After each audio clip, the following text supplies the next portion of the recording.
Okay, it's been another week, and time to update on my learning for this week. So I've kind of stuck with a lot of what I've been doing last week, which is watching things, reading. I think that's pretty much a given. But to add in some stuff that I've been doing is through some means, somehow, I don't want to explain it, I've been able to play Japanese games on my 3DS. And by the way, the 3DS is awesome.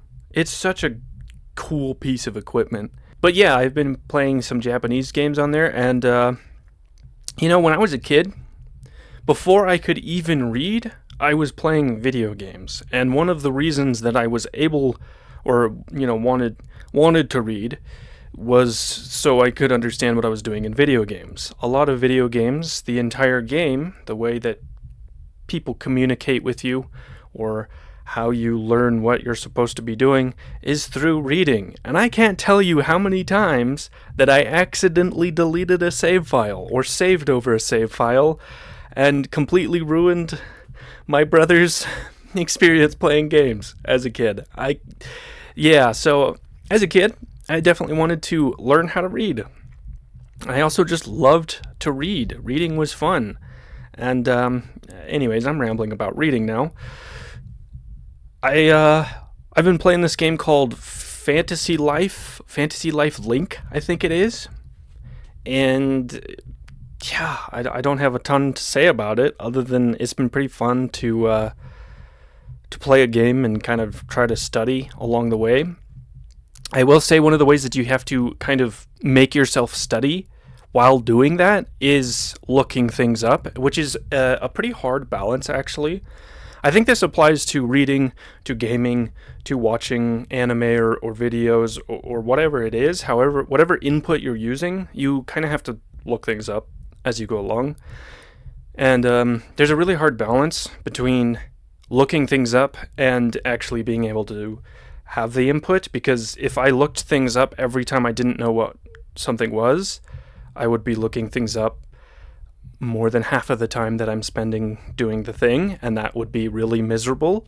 So the way that I've been doing it is while I'm playing this game especially, or reading manga or something, if I see a word and I'm like, hey, I don't know what that word is, I will just let it go by.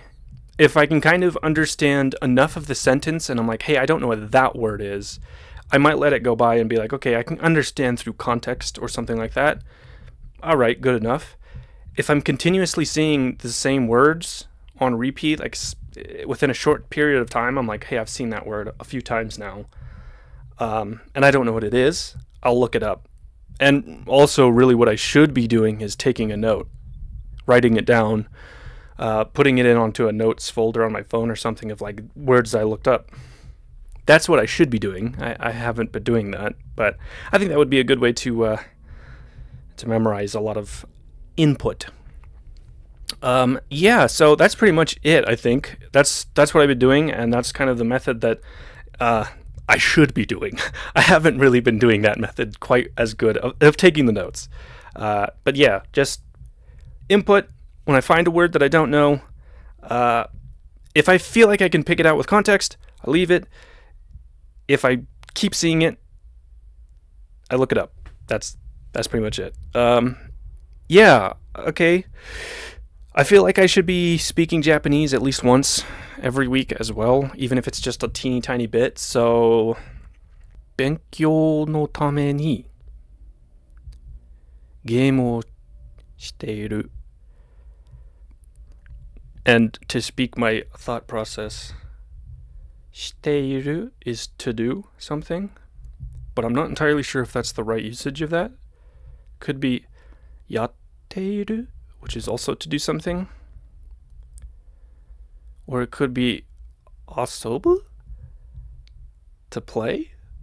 I'm not really sure what you would use in the context of gaming. Anyways, I have one last thing to say. Actually, two things. This channel, I like to use it as a way, well, the whole entire purpose was to talk about language learning and everything.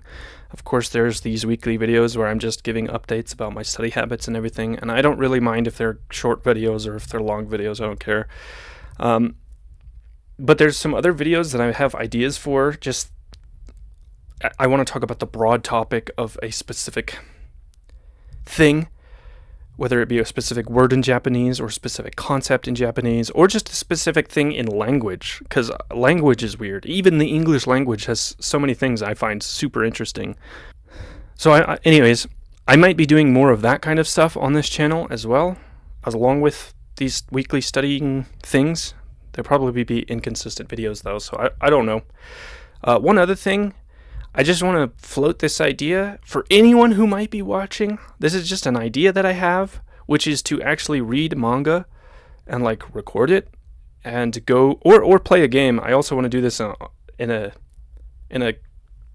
any context really, as long as I'm like having input and reading and doing stuff, and then I could kind of like share my thought process of everything that's going on, translate it in real time of how I understand what's going on, and see if I'm right. Basically, there's one reason I might not want to do that, and that's because I think if I just like read a manga in a video, copyright might shut down that video, because I know a lot of manga has pretty strict copyright stuff, so I'm not sure about that. Anyways, it's just an idea. Yeah, so that's this video for this week. Next week I'll be doing another one, of course, and also, yeah, I might do some others along the way about random topics and whatever other ideas I have about language stuff. So bye.